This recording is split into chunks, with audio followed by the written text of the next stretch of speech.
नमस्कार मित्रमैत्रिणींनो, माझ्या यूट्यूब चॅनलमध्ये तुमचं स्वागत आहे. अनेकांच्या घरी यंदा महालक्ष्मीची घट स्वरूपात सुंदर मांडणी केली असेल.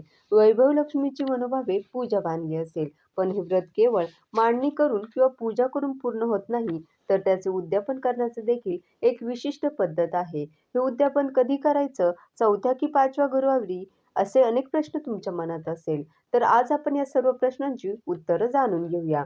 मार्गशीर्ष महिन्यात भगवान श्रीहरी विष्णू आणि माता लक्ष्मीची आराधना करणं अत्यंत शुभ मानलं जातं. हे व्रत केल्यानं घरात धनधान्य, सुख समृद्धी वाढते आणि आर्थिक अडचणी दूर होतात, अशी भाविकांची श्रद्धा आहे.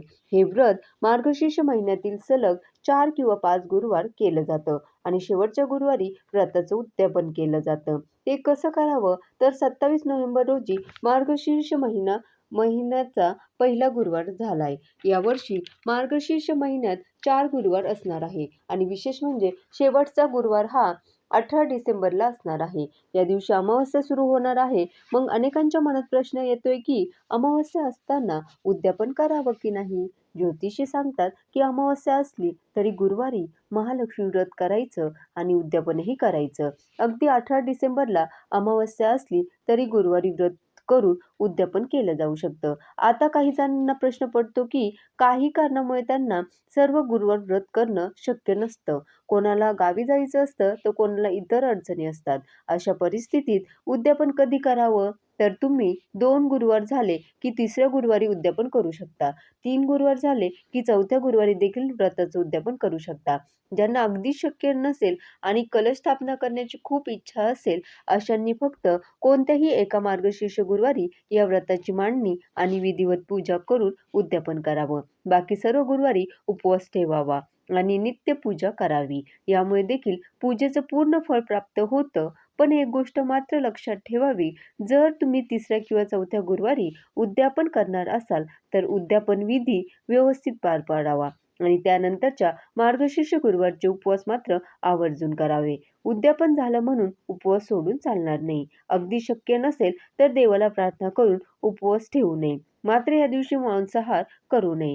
आता 18 डिसेंबर रोजी उत्तरात्र 4:59 अमावस्या सुरू होणार आहे आणि 20 डिसेंबर रोजी सकाळी 7:12 ही अमावस्या तिथी संपेल. आता 18 डिसेंबर रोजी अमावस्या असली तरी हा संपूर्ण दिवस मार्गशीर्ष महिन्यातच येत असल्यानं उद्यापन करण्यास काही हरकत नाही, असं सांगितलं जातं. कारण सकाळी जेव्हा आपण देवी लक्ष्मीची पूजा करतो तेव्हा सुद्धा अमावस्याच असते. त्यामुळे त्यात काही शंका मनात ठेवू नये. तुम्ही संभ्रमात असाल की उद्यापन अमावस्येनंतर करावं की की आधी करावं. तर त्या दिवशी तुम्ही अमावस्या सुरू होण्याआधी उद्यापन करून रात्री उपवास सोडू शकता किंवा अमावस्येनंतर पूजा करून उद्यापन करण्यासही काही हरकत नाही. शेवटच्या गुरुवारी म्हणजे चौथ्या गुरुवारी अमावस्या असली तरी तो दिवस शुभ आहे, असं मानलं जातं. त्या दिवशी आपण उद्यापन अवश्य करावं किंवा यासाठी तुम्ही तज्ज्ञांचा सल्लाही घेऊ शकता. आता मार्गशीर्ष गुरुवारच्या व्रताचं उद्यापन कसं करावं? तर ज्या गुरुवारी तुम्ही मार्गशीर्ष व्रताचं उद्यापन करणार असाल, त्या दिवशी इतर गुरुवारप्रमाणेच पूजेची व्यवस्थित मांडणी करून पूजा करावी. महालक्ष्मी व्रताची कथा वाचावी किंवा ऐकावी. संध्याकाळी देवीला नैवेद्य दाखवावा. संध्याकाळी सुवासिनींना हळदी कुंकवासाठी आमंत्रित करावं. आपल्या घरी शक्य होतील तेवढ्या कुमारिका किंवा सुवासिनींना बोलवावं. त्यांची ओटी भरावी, त्यांचा मानसन्मान करावा, त्यांना हळदी कुंकू लावावं. देवी लक्ष्मीचं स्वरूप समजून त्यांची पूजा करावी. जर पुरुष हे महालक्ष्मी व्रत करत असतील तर आपल्या घरातील स्त्रीकडून अशा प्रकारे सुवासिनींचा मान सन्मान करू शकता.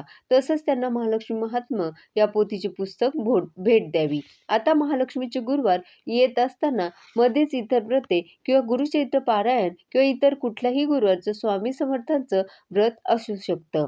11 गुरुवार सोबत हे आलं तरी अशाच पद्धतीने हीच पूजा मांडून आपण महालक्ष्मीचं व्रत आहे ते करावं किंवा स्वामींच्या पूजेमध्ये किंवा गुरुचरित्राच्या पूजेमध्ये देखील लक्ष्मी मातेची मूर्ती ठेवून फक्त पोथीची पूजा करून देखील आपण मार्गशीर्ष गुरुवारची पूजा करू शकता. ज्यांना मार्गशीर्ष गुरुवारची हीच पूजा मार्गशीर्ष महिन्यात करायला जमणार नाही, तर वर्षभर कधीही आपण अशा प्रकारे कुठल्याही गुरुवारी संकल्पयुक्त पूजा करून अशा पद्धतीनं हे व्रत करू शकता. आता उद्यापनानंतरचे विधी आणि साहित्य विसर्जन बघूया. उद्यापनाचं साहित्य हे दुसऱ्या दिवशी उचलताना अंघोळ करून पूजा करावी. कळत-नकळत जरी एखादी चूक झाली असेल तरी मला क्षमा करा असे म्हणत देवीची क्षमायाचना करावी. तुझी वास्तव्य आणि कृपादृष्टी सदैव आमच्या कुटुंबावर राहावी अशी मनोभावे प्रार्थना करावी. नंतर 3 वेळा आगमन, पुनरागमन असं बोलून घरातील नारळ उचलून ठेवावा. गजरा, फुलं केसांमध्ये माळावी. दुर्वा आणि घटातील नारळ वाहत्या पाण्यात विसर्जित करावा. प्रथा असेल तर प्रसाद बनवून हा नारळ तुम्ही खाऊ शकता. आपापल्या भागातील पद्धतीप्रमाणे या घटातील नारळाचा उपयोग करावा. सुपारी इतर नारळ आहारात वापरता येतात. कापड गरजूंना दान करावं किंवा घरीच वापरू शकता. काही स्त्रिया नारळ लाल कपड्यात बांधून ठेवतात. कलशातील पाणी तुळशी वृंदावनात घालावं.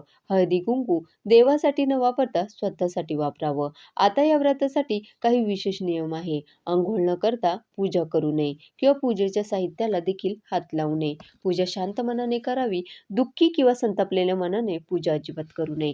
घाणेरडे किंवा मळकट कपडे घालून सुद्धा पूजेला बसू नये. तर अशा प्रकारे या पवित्र मार्गशीर्ष महिन्यात महालक्ष्मी व्रताचं उद्यापन करावं. या व्रतानं तुमच्या घरात सुख, शांती आणि समृद्धी नक्कीच नांदेल.